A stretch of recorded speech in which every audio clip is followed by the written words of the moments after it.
आज हम डिस्कस करेंगे यूजेस ऑफ एंजाइम्स के बारे में। और अगर बात की जाए एंजाइम्स की तो हम देखते हैं कि जो एंजाइम्स हैं वो ख़ास किस्म की प्रोटीन्स होती हैं जो कि कहाँ पर मौजूद होती हैं, जो कि हमारी बॉडी में भी मौजूद हैं।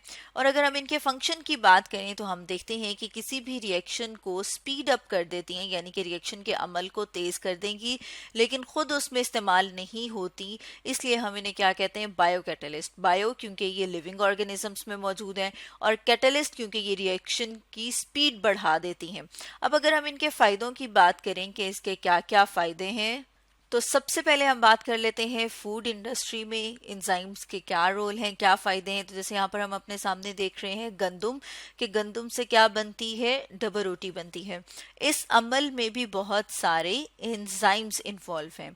और जो एंजाइम्स इन्वॉल्व हैं वो कौन से वाले हैं? वो ज़्यादातर वो एंजाइम्स हैं जो कि स्टार्च का ब्रेक डाउन करते हैं सिंपल शुगर्स में। उनको इस्तेमाल किया जाता है वाइट ब्रेड को बनाने के लिए, और इसी तरह से बंस जो बनते हैं वो भी बनते हैं इन्हीं खास तौर के एंजाइम्स की मदद से।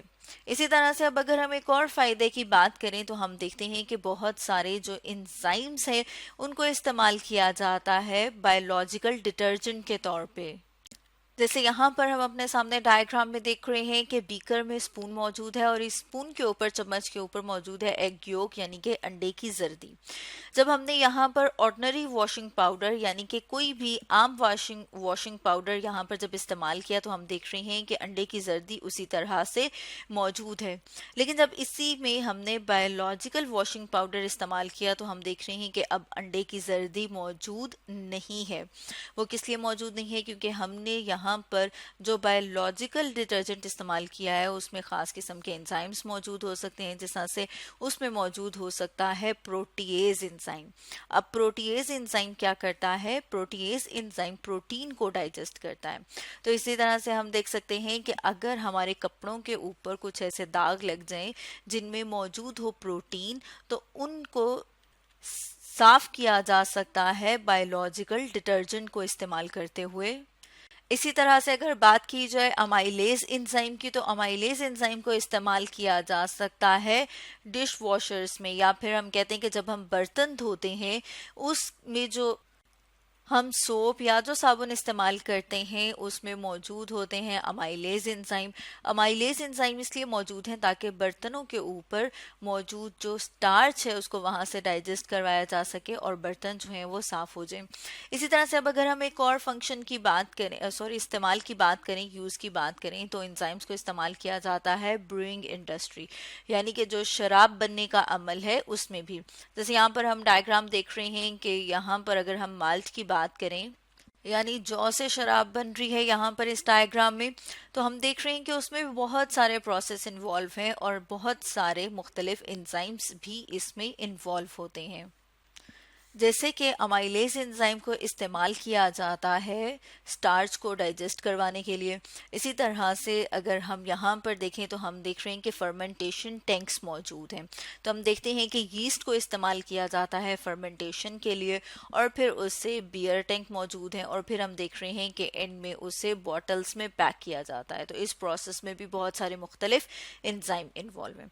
इसी तरह से अगर हम पेपर इंडस्ट्री की बात करें, यानी कि जो कागज़ बनने का अमल है, अगर हम उसकी बात करें तो हम देख रहे हैं कि वो किससे बनती है?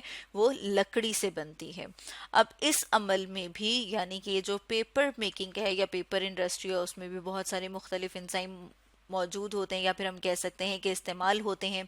जिसमें सबसे पहले हम देखते हैं कि क्या इस्तेमाल होगा? अमाइलेज। अमाइलेज जो है वो इस्तेमाल होगा ताकि स्टार्च को डाइजेस्ट करवाया जा सके। जैसे यहाँ पर हम अपने सामने डायग्राम में देख रहे हैं कि सबसे पहले जब लकड़ी काटी जाती है तो इसकी डी बार्किंग की जाती है, यानी उसके ऊपर से छाल उतारी जाती है। उसके बाद हम देख रहे हैं कि उसको कट किया जाता है, उसके बोर्ड्स बनाए जाते हैं। फिर हम देख रहे हैं कि क्या मौजूद है? यहाँ पर पल्प डाइजेस्टर मौजूद है। उसके बाद हम देख रहे हैं कि सेलुलोज फाइबर या पल्प फाइबर मौजूद है। अब सेलुलोज को डाइजेस्ट कराने के लिए एक और एंजाइम इस्तेमाल किया जाता है जिसे कहा जाता है सेलुलेज, जैसे कि यहाँ पर हम अपने सामने देख रहे हैं।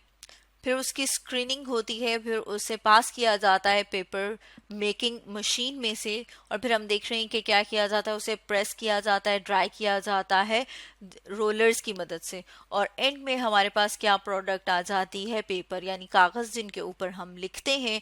वो असल में किन से बनते हैं, वो असल में लकड़ी से बनते हैं। लेकिन ये जो पूरा अमल है जिसमें लकड़ी से कागज बनता है, उसमें बहुत सारे एंजाइम्स इन्वॉल्व हैं। तो स्टूडेंट्स, आज हमने डिस्कस किया यूजेस ऑफ एंजाइम्स के बारे में।